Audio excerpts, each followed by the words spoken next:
Bien, je ferme l'image ici. Je ferme le document ici. Je vais peut-être l'enregistrer.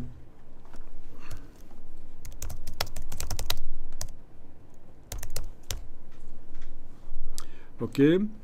Et je vais montrer autre chose qui répond à une question qu'on m'a posée aussi.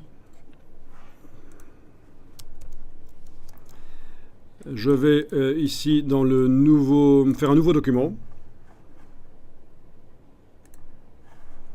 Je vais aller importer plusieurs images que je vais aller chercher dans le dossier du premier jour. Voilà.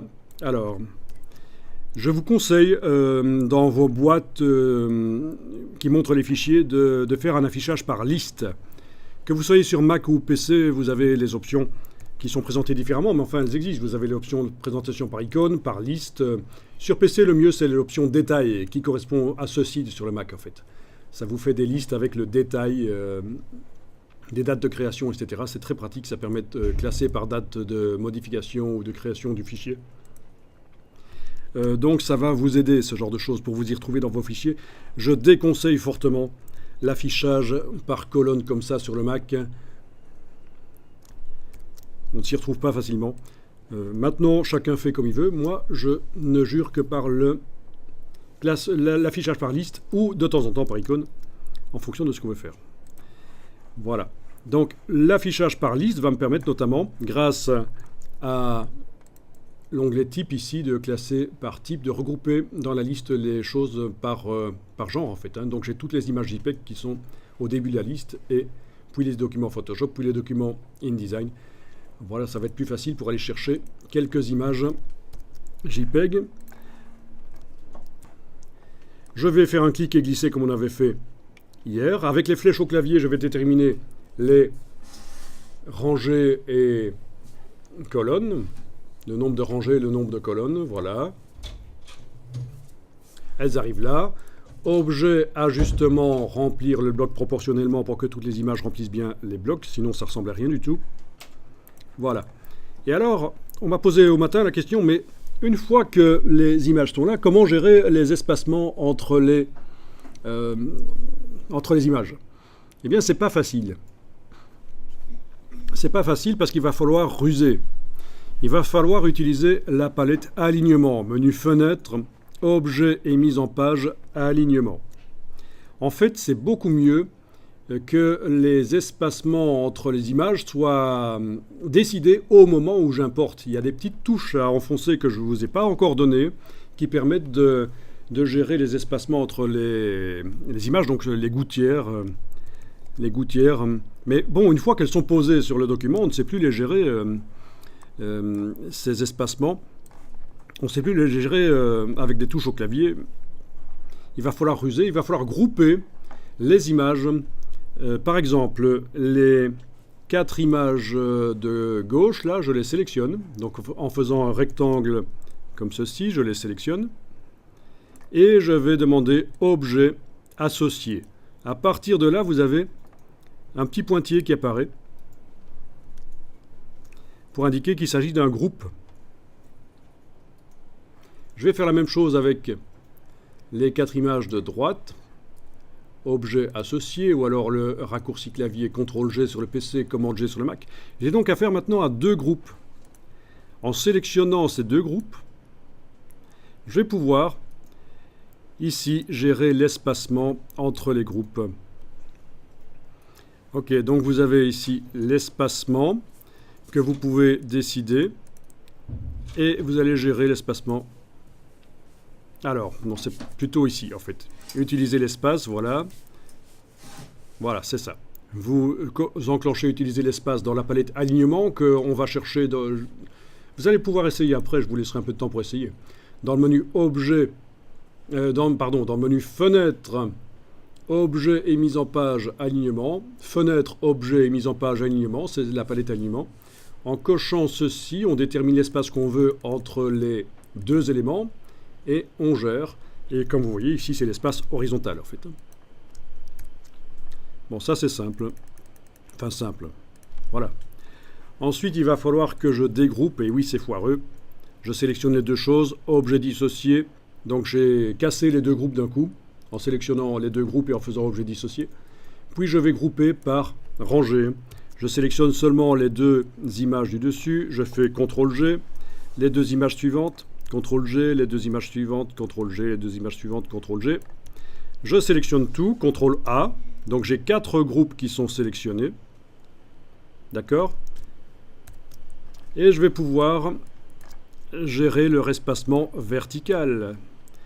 Toujours avec utiliser l'espace ici, et voilà l'espacement vertical, voilà. Si je veux un grand espacement vertical, 9 mm, voilà, je mets 9, je clique, et voilà. Donc c'est comme ça que vous allez pouvoir gérer après coup l'espacement entre les images, dans une grille d'images. C'est pas ce qu'il y a de plus folichon, je vous l'accorde. D'autant plus que on ne sait pas gérer en même temps l'espacement vertical et horizontal, puisqu'il faut faire des groupes à chaque fois différents. Je vous laisse tester un peu ça. Retenez en tout cas que les espacements, il vaut mieux les régler au moment où on importe les images.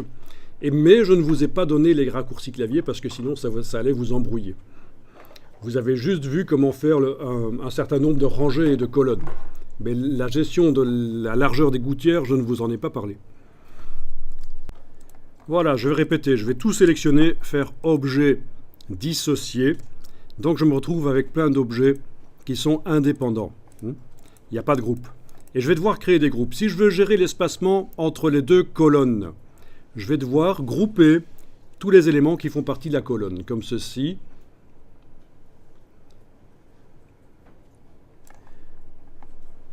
Mais vous avez encore un autre outil dont je n'ai pas parlé, qui pourra servir aussi. Mais voyons, déjà comme ça, c'est pas mal de gérer ça comme ça. On sélectionne tout ça. Et vous avez la palette alignement. Il va falloir grouper en fait ces quatre-là.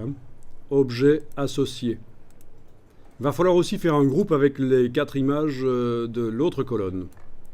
Je les sélectionne. Objet associé. Et donc l'astuce, c'est que l'espacement, je vais le gérer entre les deux groupes que je sélectionne là. C'est pas entre 8 images que je gère l'espacement, c'est entre deux groupes.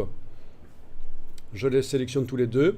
Dans la palette alignement, utiliser l'espace est coché. Je détermine l'espace que je veux et je clique sur l'alignement, dans ce cas-ci, horizontal.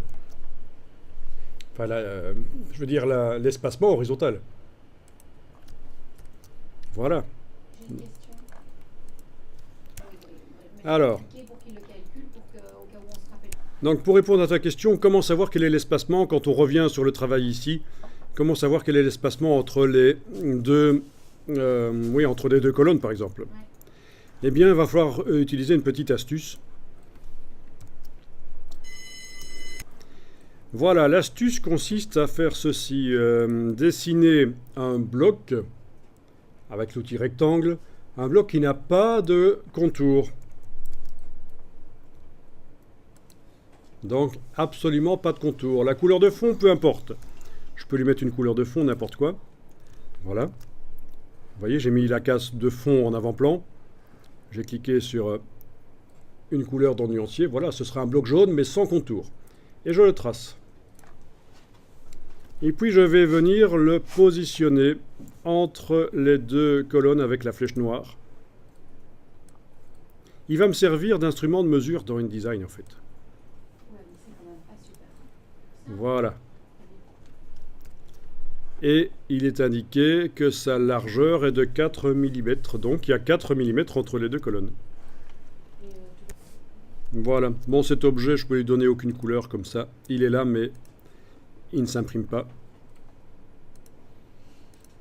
Oui, je pensais qu'il y avait Oui, vous avez aussi l'outil mesure qui est plus récent, en fait. Voilà. Alors, l'outil mesure.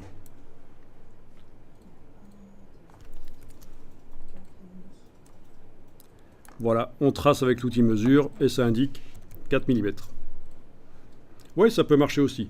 Franchement, l'outil, le rectangle, c'est bien parce que ça mesure dans les deux sens. Hein. Ça vous fait une mesure... dans ce cas-ci, on avait besoin que la mesure horizontale, mais ça vous permet aussi de faire une mesure verticale dans le même temps, en fait. Hein. Donc, c'est une astuce qui est connue, en fait. Hein. Oui, donc quand vous sélectionnez vos objets, utilisez bien la flèche noire. Sinon, ça sélectionne une partie des points des objets seulement et le groupement ne fonctionne pas, le CTRL-G ne fonctionne pas.